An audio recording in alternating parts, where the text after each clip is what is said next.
টানে এসেছেন, তেনাদের জন্য আমি একখানি গান গাইছি।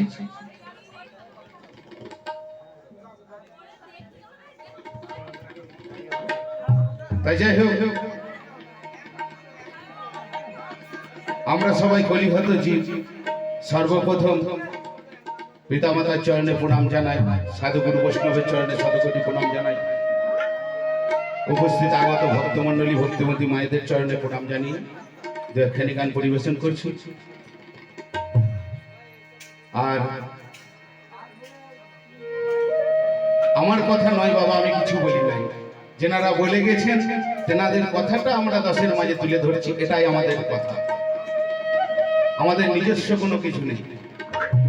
আমরা সব সেজেছি এবং সেই মহাজনের কথা দশের মাঝে তুলে ধরেছি। এতক্ষণ যিনি গান পরিবেশন করলেন স্বনামধন্য শিল্পী, আপনারা সকলেই চেনেন, তপন দাস বাউল। আপনারা শুনলেন, কিন্তু সকালে যে বাবা হরি বল সবকিছু ভুলে যাবেন।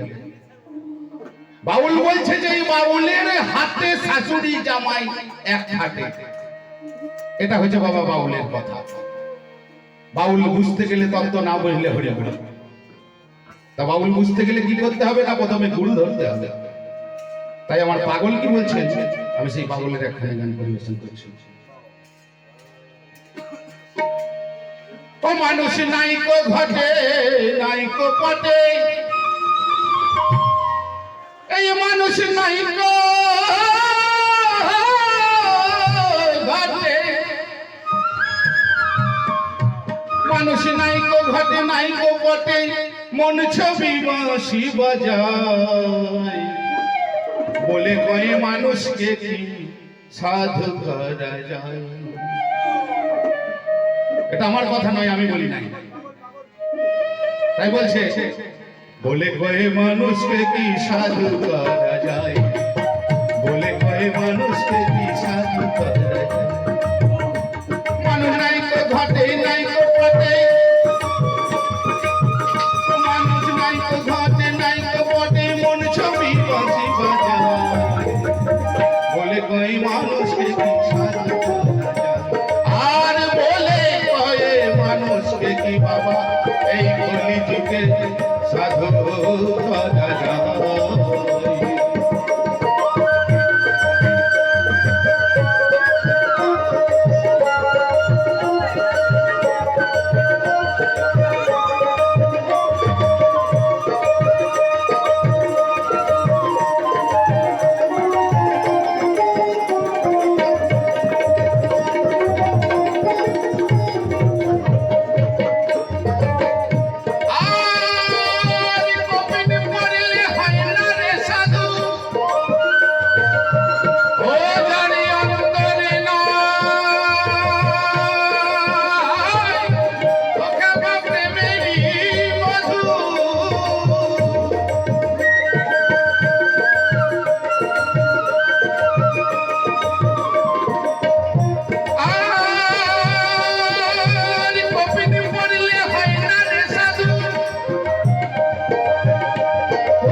অনেক পাগল দেখেছেন, রামকৃষ্ণ, মামা খেপা, ভাবা পাগলা, এদিকে দেখে কিন্তু চেনা যায় না, সবাই পাগলই বলেছে।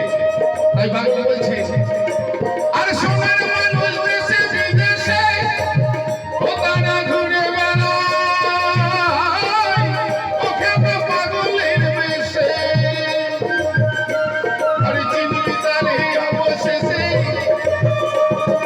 চিনবি তারে অবশেষে দেশ ছেড়ে যেদিন পালায়, বলে কয় মানুষকে কি সাধু করা যায়, বলে কয় মানুষকে কি সাধু করা যায়।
এরপর অন্য শিল্পী গান পরিবেশন করছেন।